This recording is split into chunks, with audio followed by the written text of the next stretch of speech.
अब अगर हम बात करें तो अगर मैं इसको थोड़ा और इलेबोरेट करूं तो आई आर इंटू में आई यही बच रहा है, ठीक है।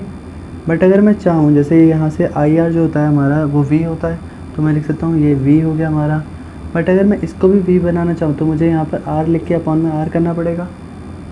ध्यान से देखें तो, क्योंकि आर से आर कैंसिल हो जाएगा, वापस आई बचेगा। बट अगर मैं इसको इस फॉर्म में लिखता हूँ तो ये जो आई आर है ये भी वी बन सकता है, अपॉन में आर आ जाएगा, जिससे हमारे बन जाएगा वी स्क्वायर अपॉन में आर। तो ये पावर का कुछ ऐसा फॉर्मूला भी होता है। ये एक्चुअली फॉर्मूला नहीं, जैसे डिमांड पे डिपेंड करता है। जैसे अगर मान लो आपको वी दे रखा है, आई दे रखा है, तो आप पावर का फॉर्मूला इससे पुट कर सकते हो। बट अगर कभी आपको कंडीशन में वी दिया हो और सीधा रेजिस्टेंस दिया हो तो आप पावर डायरेक्टली भी निकाल सकते हैं इस फॉर्मूले से। वो आपके ऊपर डिपेंड करता है, वरना आपको ये करना पड़ेगा वी और आर से आई निकालना पड़ेगा, देन आपको इस फॉर्मूले से करना पड़ेगा। तो ये सब आपके ऊपर है, बस हम तो ये इस फॉर्मूले को बता रहे हैं कि ये कैसे कैसे होता है, ठीक है। सो अब हम कुछ इम्पोर्टेंट टर्म्स की बात कर लेते हैं इसी में ही, ठीक है। तो ध्यान से सुना, एक कमर्शियल यूनिट होती है पावर की, कमर्शियल यूनिट ऑफ होगी जैसे जिसको हम बोलते हैं 1 किलो वाट आर। अब एक्चुअली में वो होता क्या है, पावर की जो नॉर्मल ऐसा यूनिट है वो होती है वाट, क्लियर है। बट अगर पावर को भी टाइम से मल्टीप्लाई कर दो, और अगर ये टाइम किस में दिया हो, आवर्स में, किस में दिया हो, आवर्स में, तो ये आवर्स होता है और इसकी यूनिट वाट होती है, तो ये बन जाता है वाट आर। क्लियर हो गई बात, ठीक है। बट अगर इसको हम 1000 से डिवाइड भी करते हैं साथ साथ में, तो 1000 से डिवाइड की हुई हर एक चीज़ क्या बन जाती है, किलो, फिर ये वाट एंड आर। तो हमारी इस तरह से किलो वाट आर बनती है। किलो वाट आर होती क्या है, 1 kilowatt hour is equal to 3.6 into 10 की पावर 6 जूल, ठीक है। हो गया। सो हम इसको देख भी सकते हैं कैसे निकलती है। सपोज़ मान लो हमारे पास, अब हम देख लेते हैं ये आता है कैसे, ठीक है, एक डेरिवेशन के तौर पर। जैसे 1 किलो वाट आ रहे हैं,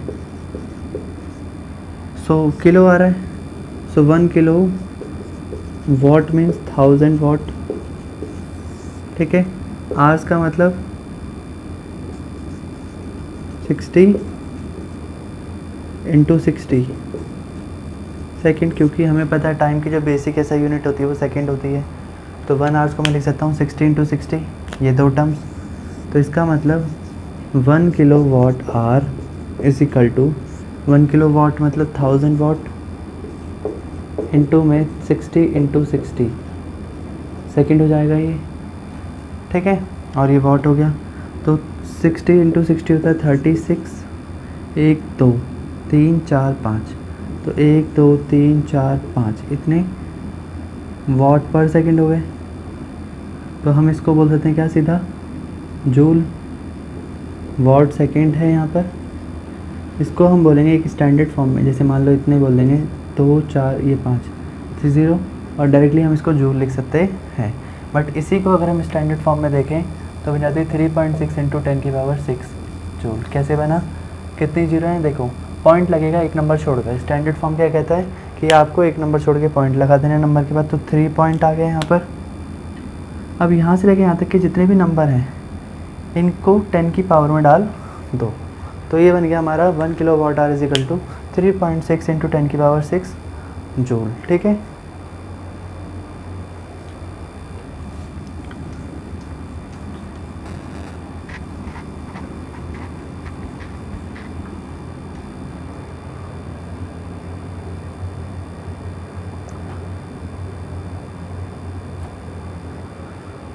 तो दो क्वेश्चन है, हमको इसको भी इसमें ख़त्म कर लेते हैं। 12.2 एग्जाम्पल है, क्वेश्चन नंबर 12 एंड 13 दोनों है, ठीक है। सो 12 क्वेश्चन कहता है an electric bulb is connected to the 220 volt generator. एक बल्ब है जो कनेक्टेड है आपका 220 वोल्ट जनरेटर से, यानी कि आपका जो वोल्टेज है वो 220 वोल्ट हो गया। सो हमें सिर्फ डेटा लिखना है। द करंट इज़, करंट यानी कि कितना आपके पास 0.50 एम्पियर है ठीक है, पावर निकालनी है। तो पावर कैसे निकालते हैं? अब हमारे पास क्वेश्चन क्या है, V इंटू आई होता है। फॉर्मूला हमारे पास ये भी था और हमारे पास ये भी था, V स्क्वायर आर। ठीक है, अब आपको देखना है कि किस में सेटिस्फाइड होगा। तो आपको पता है करंट और वोल्टेज यहीं पर ही आएंगे, तो ये आपके लिए किसी काम का नहीं है। तो वोल्टेज आपके पास कितना है 220, इंटू में करंट आपका है 0.50 एम्पेयर। तो 220 इंटू 50 होगा आपका कितना, 2250। ठीक है, सो आपका आ जाएगा 110।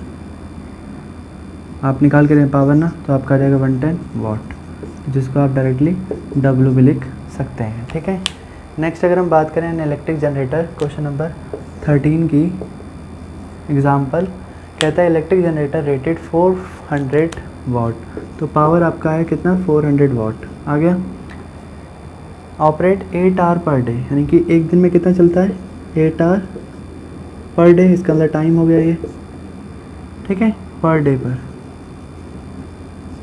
इसका मतलब आगे, what is the cost of the energy to operate it for 30 days, यानी कि 30 दिन तक लगातार चलेगा।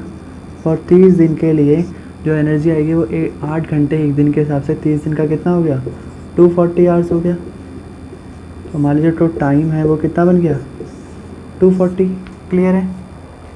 अब अगर हम देखें तो उसने कहा है कि जो यूनिट है हमारी वो 3 रुपये पर किलोवाट आवर।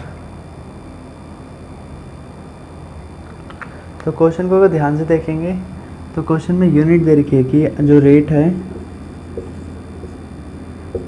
वो रेट है 3 रुपीज़ पर किलोवाट आवर। इसका मतलब सबसे पहले सबको किलोवाट आवर में कन्वर्ट करना पड़ेगा। किलोवाट आवर क्या कहता है देख लेते हैं अभी। ये टाइम और ये वाट। सो वाट इंटू पहले क्या कर दो आप, आर कर दो। जैसे देखो वाट इंटू आर करो, देखो दोबारा 400 वाट इंटू आर कर दिया। सो आर्स कितने हमारे पास 240। सो 400 इंटू 240 कर दो, कितना आएगा 24 4 जो होता है 2 जाइटर में 96, 1 2 3, तो 96,000 वाट आर इतने हो गए। बट हमको तो किलो भी चाहिए ना, अब हमारे साथ वाट आर आ गया, अब हमको किलो चाहिए। किलो लगाने के लिए हम क्या करेंगे 1000 से डिवाइड, तो तीनों की तीनों जीरो कट जाएंगी। तो 96 किलो वाट आर आपका आ गया। तो यानी कि आपके पास 96 किलो वाट आर आ रहे हैं। अच्छा, ये किलो वाट आर होते क्या हैं, जैसे जो हमारे घर में बिजली का बिल आता है वो हम बोलते हैं यूनिट आ गया, कि 10 यूनिट आ गए, 15 यूनिट आ गए, 100 यूनिट आ गए, इतने यूनिट आ गए। तो 1 किलो वाट आर को ही हम क्या कहते हैं, 1 यूनिट कहते हैं। सही है। तो नॉर्मली 96 किलो वाट आर का मतलब हमारे पास 96 यूनिट आ गई है। अब इसने कहा है जो 1 यूनिट है वो कितने रुपए की है, 3 रुपये की है।